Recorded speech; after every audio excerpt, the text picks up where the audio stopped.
if the odds makers actually thought that Alabama was going to win the game, they would not be offering the types of odds that they're offering on Alabama right now.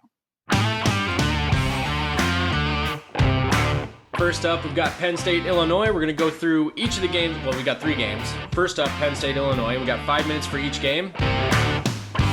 Looking for some bigger prey. They're hungry for that bigger win, and this could be it.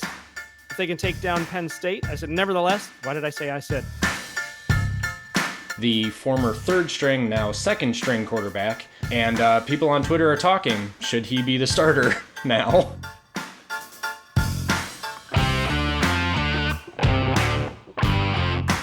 Good evening, everybody. Welcome to Michigan Chatter on Big Ten Team Rivalry. I am Cliff, and with me, as always, is Connor McStallions, the world's worst spy.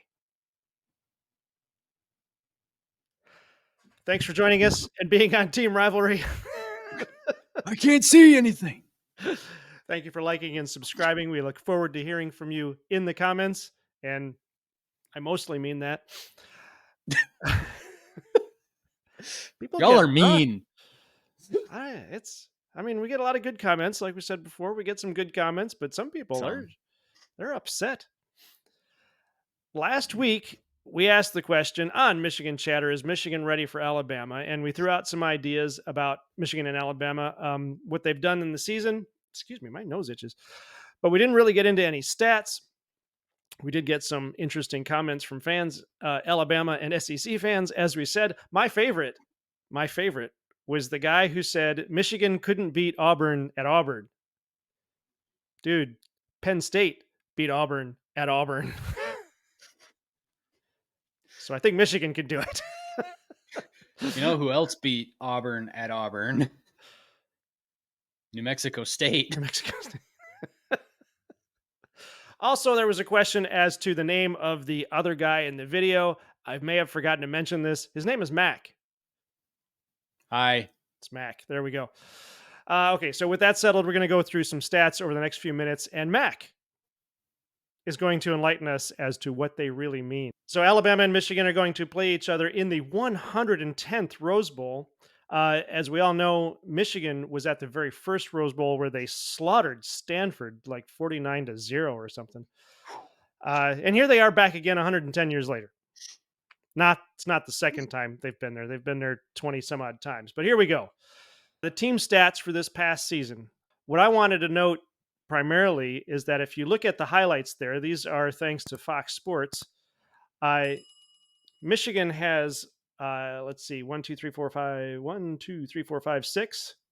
I can't count anymore. Michigan is winning in 4 of the 6 categories. Stay with us. We'll get there. Mac, which one of these are important, and is this showing an advantage to Michigan on this? Well, the only stats here that are important are the ones that give the advantage to Michigan. Those are really the only important ones that you should look at. Passing yards is a completely overrated statistic. So is rushing yards. You know what I'm actually kind of surprised by? Because Alabama has a really good what? I was gonna say we got to be serious about it at some point. I'm getting there. All right. I'm just giving all the commenters more fodder for mean comments. Oh, there we go. No, what I'm actually a little surprised here by is how much better Michigan is at opponents' points per game. Now, Alabama has had the harder schedule by a bit. I think their schedule was quite a bit harder than Michigan's. But Michigan has actually played 3 of the better defenses, which I understand doesn't really mean anything here. But I do think it's interesting that Alabama is allowing 18 points per game. That seems a little bit high. I wonder if that's higher than normal for them. I feel like it is. But then also that Michigan is almost 40 yards better in opponent pass yards. So this actually says to me that Michigan should be able to both run and throw the ball rather effectively against Alabama. Of course, you say that until the game actually happens, and then you throw stats out the window. Not that it's not okay to look at these because they're interesting, but this is kind of cool. Like this actually means that Michigan stacks up pretty well with Alabama statistically wise. Now Alabama's obviously still got quite a an excellent advantage in passing and rushing. Well, actually, now rushing yards they're about even, and then passing yards they're about 20 yards better against a harder schedule. That's definitely something to take into account, but I don't know. This is actually kind of even, all things considered. Okay, here's something fun too, which I just looked up. So I know with strength of schedule, they like to say Alabama played more ranked teams, Hmm. but Alabama played number 11, number 15, number 17, number 14, and number 1. So 4 of their ranked teams were below 10, right? Hmm. So Michigan played 3 ranked teams, number 2 and number 10. Hmm. So they played, I know they only played 2 rather than 5, but 2 of their ranked teams were higher ranked than the teams that Alabama played. And then Hmm. obviously there's number 16 Iowa.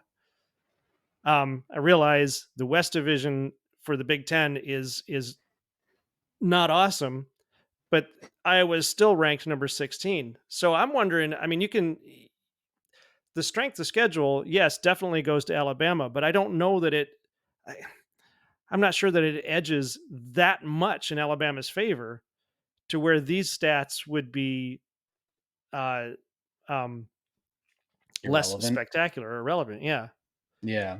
and the The fact that, one. like you said, the fact that Michigan has held for a points opponent points per game. I mean, they've halved it. So Hmm. that's significant. If it was only if Alabama was 18 and Michigan was 17, well, then I'd say you can cross that off because Alabama has the harder strength of schedule. But it's Hmm. half. It's half. That's Yeah, got to count for something. it seems significant. Yeah. So I guess this is kind of where you got to look at things like you got to extrapolate these stats out, or at least the narrative of what the story of what these statistics tell out a little bit. So we're going to need a Mhm. little bit more data, especially you got to start looking at things like um, opponent offenses. How many points are opponent offenses normally scoring per game until they play Michigan or until they play Alabama? So like Texas is a really good team. Texas has had some ups and downs throughout the season, but one of their wins was actually at Alabama by 2 scores. So that's one of those numbers that's going to pull this average up for Alabama, and that's not necessarily good.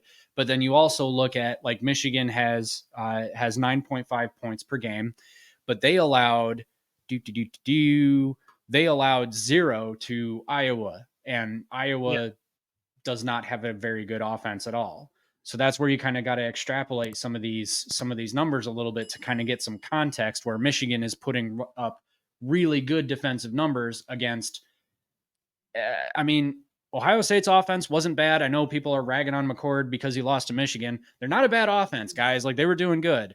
Penn State's Mhm. offense was really good good. They were competent until they played Michigan. Purdue actually has an okay offense as well. Maryland's offense was okay until they played Michigan. They were actually, decent when they played Michigan too. So, but the thing is that you still kind of got to take those into account when you're adding context to these numbers. So Right. I'm betting that Alabama probably overall played statistically better offenses. But Michigan, if you look at their schedule overall, they played, what was it, 3 of the top 5 defenses statistically in the country? Because Okay. Ohio State was either number 1 or number 2, and then when Michigan beat them, they flipped. So I think Michigan went to number 1. I think that's how that worked. But anyway, Ohio State Right. was in the top 5. Iowa was obviously in the top 5, and then Penn State was in the top 5. Alabama's is number 6. So that also, I mean, that also could make things interesting. Anyway, All right. All right. Let's go to the next slide here. yeah. So next we've got our team leaders. So Jalen Milroe is a pretty solid quarterback. So I know he started off the season a little shaky. He, I believe, didn't have a very good game against Texas. That was obviously their loss. But he's really improved throughout the season, and he's a running quarterback too. So, and if you remember, Michigan had some trouble with Talia Tagovailoa. He's a running Mhm. quarterback. They had some trouble containing him. So that's an area where Michigan's really got to focus up, probably play a spy on Milroe, but Milroe will kill you with his legs. Jermaine Burton, I'm kind of surprised that they don't have a receiver with over 1,000 yards just yet. I'm not at all Yeah. surprised that Michigan doesn't, but the fact that Jermaine Burton isn't over 1,000 yards is actually a little surprising to me. What's curious to me though is, I mean, going back to the team stats. So Michigan has the better team stats. Alabama has the better individual player stats. Michigan appears to have the team oriented program. Alabama seems to have the player oriented program, which seems odd to me given Alabama's sustained and continued success, which you normally don't get if you've got a bunch of prima donna players. That I mean, they've got a solid team aspect to them as well. Well, it might. I think it probably does go to Michigan, but I wouldn't at all say that Alabama's a team full of prima donnas either. They're No, a yeah. very Yeah, they're a very grounded team. They're Mhm. extremely good at what they do.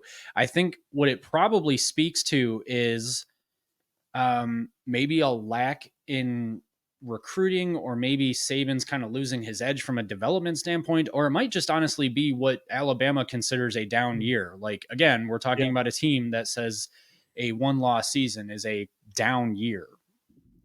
So, Yeah. but I guess these stats with the team stats say the same thing to me, that they've got, maybe Alabama's got like better individual star players, but that Michigan is actually stronger as an aggregate across the field. Yeah. I want to add too for everybody watching. I like Alabama. I like Nick Saban. In fact, it's kind of a joke around our family that when I get in a bad mood, Mac would show me a picture of Nick Saban, and that was supposed to make me feel better. We like Nick So Saban, yes. I am not in any way trying to suggest that Nick Saban is not a top notch coach and that he's not building a great program there. He obviously has. Um, He's the GOAT.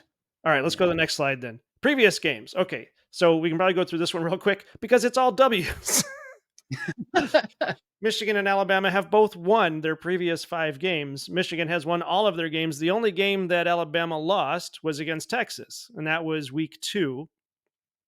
Somebody pointed that out in the comments that when we talked about the loss to Texas, that you got to look at that as week 2, and they've built and grown since then. Oh, go ahead. Well, I was just going to say, yeah,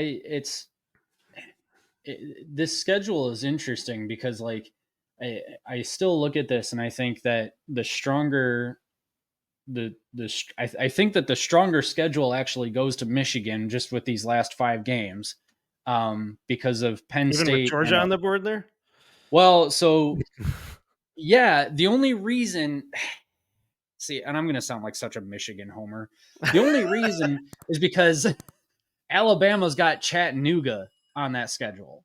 I mean, Alabama was playing Chattanooga at the same time Michigan was playing Maryland. I'm not saying that Maryland or what am I saying? I'm not saying that Maryland is a fantastic team and that gives Michigan an automatic win in the strength of schedule competition, but they're better than Chattanooga, Mhm. and they played them on the road. So if you're comparing across dates here, like, Michigan's got it.